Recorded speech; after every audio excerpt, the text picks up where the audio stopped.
Welcome back, gang. It's Deltia from Deltiasgaming.com. In this video, we're going to dive into the world of Path of Exile 2, one of the biggest releases in the end of 2024, a game making waves in the action RPG community. I want to answer one question: is Path of Exile 2 worth playing for you? I'm going to walk you through what's new, what's improved, and what you can expect from the upcoming sequel to Path of Exile. From combat mechanics, classes, endgame content, and progression system, we'll look at how these additions could reshape your Path of Exile experience. And whether you're a veteran of the first game or a newcomer, by the end of this video, you'll have a good idea of whether Path of Exile 2 is worth your time, releasing on December 6, 2024 in early access. Let's start with the basics. What is Path of Exile 2? Developed by Grinding Gear Games, it's known for its deep character customization, expansive skill system, and I mean expansive, and engaging endgame content, a hack-and-slash Diablo-ish type of game. Path of Exile 2 is the next chapter in this saga, offering a brand new experience while retaining everything that fans loved about the original. POE2 promises to deliver an upgraded ARPG experience, adding a layer of depth and expanding on mechanics we know and love. So action RPGs are all about build theory crafting and what might be the most complex and detailed custom system in modern gaming.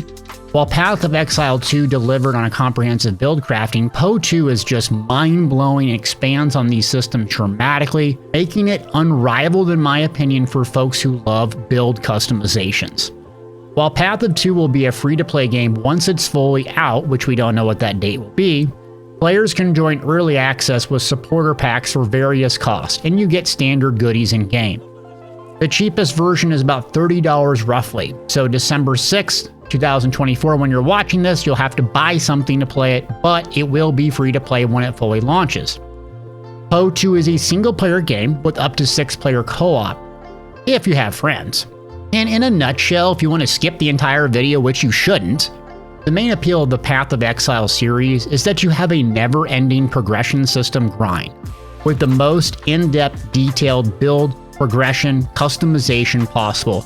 You really get to make your character feel so unique because there's just so many variables and fine touches that can dive into whatever type of playstyle you like in these hack-and-slash type of games. And then the downside is this: it's extremely time-consuming. Hack-and-slash games take many hours, if not hundreds of hours, to get familiar with, to min-max, to fully optimize your character. And the mechanics in the builds are hard to understand, if not impossible to fully master, which also has some upside because you can just play forever and ever and ever, grinding away, always fine-tuning and progressing your character in builds, and if you get bored with one, you can switch classes and start again. So that's the basics. Let's dive into specifics about the hack-and-slash game to get you more familiar with what's new and what's changed. First thing I want to touch on is classes and customizations. So customization is the heart of Path of Exile 2, and the Ascendancy system has been expanding, offering more meaningful choices to your build. So during the initial launch of Early Access on December 6th, the game will feature 6 classes, with the full game having 12 available in total. Each of these new classes introduce unique mechanics that differentiate them from the original game's classes, so it's going to be a fresh approach to combat with new skills and synergies with newly added abilities and combos. So let's go over the classes briefly from what we know. A Monk. This is a melee quarterstaff wielding damage dealer with a mix of staff and elemental effects, spells, and abilities. The Monk builds momentum and wants to combo skills with different elemental types to create unique effects. The strength of the Monk is the amount of AoE damage that you can get around your character using multiple different types of elements. However, this class doesn't look to be as flashy or have the mobility and range of other classes. Players who want a melee action focus but also have some flashy elemental skills may want to pick a Monk. Next up is the Witch, and think of this as your typical undead necromancer. You're going to be summoning critters to aid you in combat, so if you love overwhelming enemies with hordes of undead skeletons following you doing the work, you will like this class. What's unique about the Witch is a new resource called Spirits. This resource forgoes some of the micromanagement of recasting your skeletons constantly and helps you determine your loadout of creatures.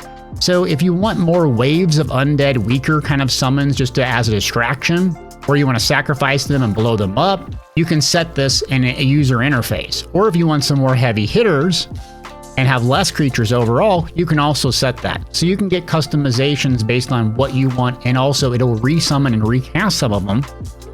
So you're not having to babysit, micromanage, constantly dealing with resummoning skeletons. Overall, you have a pool of resources that you can use corpses along the way as well, so further increasing the number of critters following you and undead skeletons. You also use a Spectre and Chaos spells. So players who love summoning or the typical necromancer will love the Witch, giving you range, spellcasting, and of course summoning, making a strong choice. Next up is the Mercenary, and this thing looks extremely unique and interesting, and probably what I would play. Nah, I'm just kidding, I play the Warrior. The Mercenary uses a crossbow and plays like a shooter, so it's very unique. You swap different rounds for combos and effects in combat, so your ammo changes not only the look and sound of the bullets, but the effect. So you can use bullets that look like a sniper, shotgun, grenade launcher, shooting explosives, or shotgun with pellets up close, or short range and spread. You combo ammo like firing AP rounds to lower armor, and then high velocity to finish the job. So players who enjoy ranged DPS but want something different than your standard ranger bow user will love the Mercenary. It may have a little bit less mobility, but the unique mechanics and the totally different feel makes it a really interesting choice during early access. Next up is the Sorceress. This is your typical high damage dealing glass cannon range spell caster. What's good about the Sorcerer is using multiple elemental types together to chain combos and unique effects. So we see a firewall spell put in front of you, and then you can use lightning bolts, which empower the lightning bolts by going through the firewall. So while you have standard fireballs and lightning bolts, the combinations are nearly endless with a variety of elemental effects and spells. Typically Sorcs are high damage, low survivability, so that's an issue, be aware. Next up is the Warrior, and as you would expect, it's my type of build. Meathead, tank type, using a mace and a shield. What's unique with the Warrior is the ability to block incoming attacks by holding your shield up. Now, this is only in front of you, but it gives you a distinct tank playstyle and a damage reduction mechanic. However, players will need to watch their stun meter because it fills up, and when it's broken, you won't be able to block and will be vulnerable. The Warrior skills are AoE, gap closers, and war cries to buff your skills. And players who just love smashing things up close in melee with high survivability and probably a low IQ will love the Warrior. Next up is the Ranger. It's your prototypical range damage dealer, pew pew pew, bow, high mobility. Similar to other classes, the Ranger uses a variety of elements for damage like lightning, poison, and ice. So ice can slow enemies and freeze them in place, while poison does damage over time and can even grow plants. And at the end game, the play loop of the Ranger is all about generating as many arrows sprawling about doing damage as possible, and it looks to be a good match for folks who value range and mobility. So those are the 6 classes that you can pick at the start of early access, and I imagine over months, if not years, they will slowly begin to add more and more, which will be fun mechanics for folks to come back, play something new and different. Now, let's talk about the combat and mechanics was proved from the first game. One of the biggest shifts in Path of Exile 2 is the overhaul of the combat system. So the developers have introduced new combat mechanics to make fights feel more responsive and tactical. For instance, the new animation system delivers smooth, more dynamic combat with better responses and impacts. So for instance, the Warrior is shown using these long-winded wind-up animations, but you can change the angle and the path of the attack during the animation, giving you more control over it versus clicking a long-winded animation that you have no say over. Attacks and abilities therefore feel more satisfying to use, and combat flows more naturally, allowing you to combo things and get a rush when you hit a combo in a perfect rhythm. The WASD control scheme has been introduced, allowing players to move their character while attacking, enhancing the real-time action elements. This is a much-needed improvement that brings the POE combat closer to modern action RPGs. Also, it introduces the dodge roll mechanic, further complementing this new control scheme.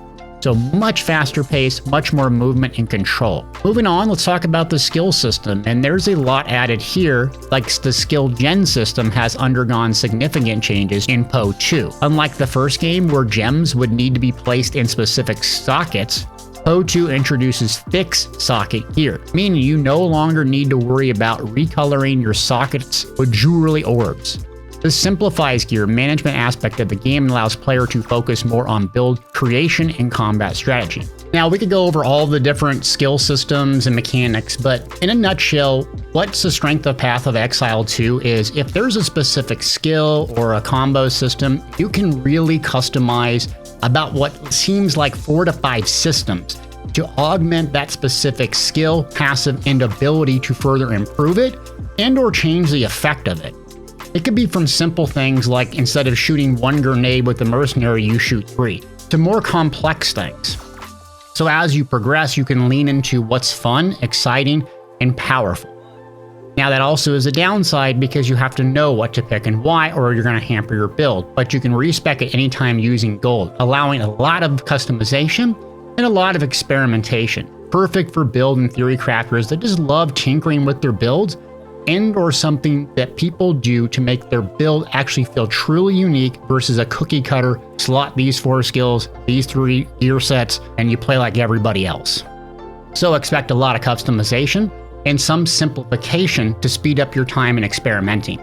Another thing that was added is fresh campaigns. So a big change in Path of Exile 2 comes in those new campaigns. POE2 provides a completely new 6-act structure. So this 6-act journey promises a better pace and less grindy leveling experience. You can also do something similar to a new game plus, making it harder and going back through, and then the end game of hitting max level and grinding endlessly for that perfect loot and gear set. So expect a more engaging and story-driven campaign that helps you learn the ropes without overwhelming you too much content early on. The story itself also introduces new lore and fresh characters, expanding on the universe of POE in exciting ways. These acts are separated from the original game's content, meaning players will get a fully different journey. You'll encounter new enemies, explore new locations, interact with fresh cast of characters, making POE2 feel like a true sequel. The campaign is designed to offer a completely new experience with diverse environments and areas, making it feel like each act feels unique, including the bosses, environments, and gameplay elements. So if you're a new player, never touched the series, you might feel overwhelmed, but this will walk you through the acts and explaining the different mechanics and elements of the game to get you familiar. Another thing that stands out with Path of Exile 2 is the graphics. You can see absolutely incredible detail and stunning effects. So the visuals have been significantly enhanced, better character models, improved environments, more dynamic spell effects. The new character models have been reworked with higher resolution, improved dynamic animations that react to your movement in combat. So for example, the way your character walks, runs, and sprints now adapts to their speed, providing a more fluid and realistic visual experience. This enhances the immersion of the game, making your character feel more alive and integrated in the world based on the decisions that you're making, and specifically the gear in the build. The gear now moves and interacts with your character in a more natural way, which should be a treat for players who love customizing their look. Okay, so why does POE2 stand out in a crowd of ARPG market? So for a new player, if you're new to Path of Exile franchise, POE2 could be a perfect entry point. You don't need to play the first game to jump into this one. The improvements means that it's easier for you to dive in than the original game, which is super overwhelming and very complex with tons of stuff going on. So the expanded systems and the ease of customization makes it more approachable for newcomers. But there's plenty of stuff to do, and as you advance, it seems like an endless system of progression and customization for your build. For players that love just hacking and slashing, killing stuff, constantly getting a curve of getting more powerful, these games are for you. For someone that doesn't have a gazillion hours to play, this could be a big turnoff because you're going to need to play a lot to get the most out of this game. For veteran players, POE2 is an exciting addition from the first game. It's going to streamline certain aspects of the game that you might have found annoying, but it doesn't dumb down the complexity at all that made POE1 a hit. You're still going to have those complex builds, grinding out the endgame gear and experimenting with your different playstyles, but POE2 adds a layer of strategy and new mechanics to those systems, making it new and different enough for people that love POE1 to jump into this game. Basically, it's an improvement of the version that you already know and love. The replayability is staggering with this game, allowing you to play it over and over and over again, hacking and slashing and blowing up things with new interesting skills and combinations. Also, the endgame will be expanded. So another thing to factor in is that the game is in early access, so it's not going to have everything in, just like Baldur's Gate 3 didn't. Baldur's Gate 3 was almost in early access for 3 years, and over those 3 years the game really improved, and when it launched fully, well, you know the rest. It's one of the greatest RPGs of all time. And hopefully what will happen with this game in POE2 is when you jump in, you can provide feedback and hopefully guide some of the development in the course of the game to improve it for the full launch when a flood of new people will come in and experience it. And some potential concerns about the game is no game is without its drawbacks, and I've talked about this already, which is a learning curve. So there's tons of new systems, a lot of stuff going on, and the game's going to try to ease you into this, but Path of Exile 2, it's going to be complicated. If you like complicated games, this is something worth jumping into, but if you're just scared of all these new systems and the customizations are going to be overwhelming, this could be very off-putting. Now, you can just look at different builds and different websites, like mine, Deltiasgaming.com, but some players just don't want to and want to experience themselves, and this might be off-putting for you. And sometimes performance can be an issue, especially when the game launches. Hopefully these will get addressed, but it's always something to be concerned with, especially during early access games. There's some new endgame mechanics, the Altar of Ascendancy, and then the Temple of Chaos.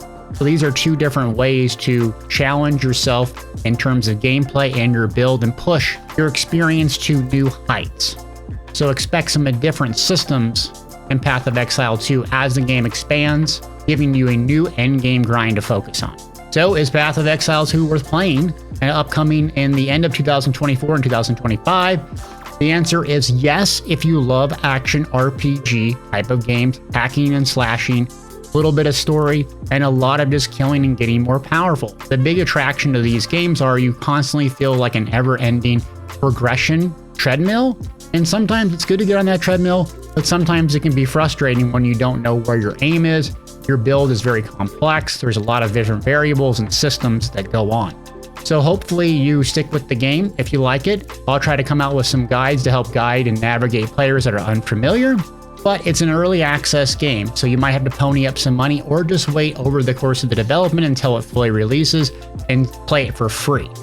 Well, gang, I hope you liked this video. Do me a big favor, hit that thumbs up and subscribe, and leave me a comment if you want more from Path of Exile 2. Thanks for watching.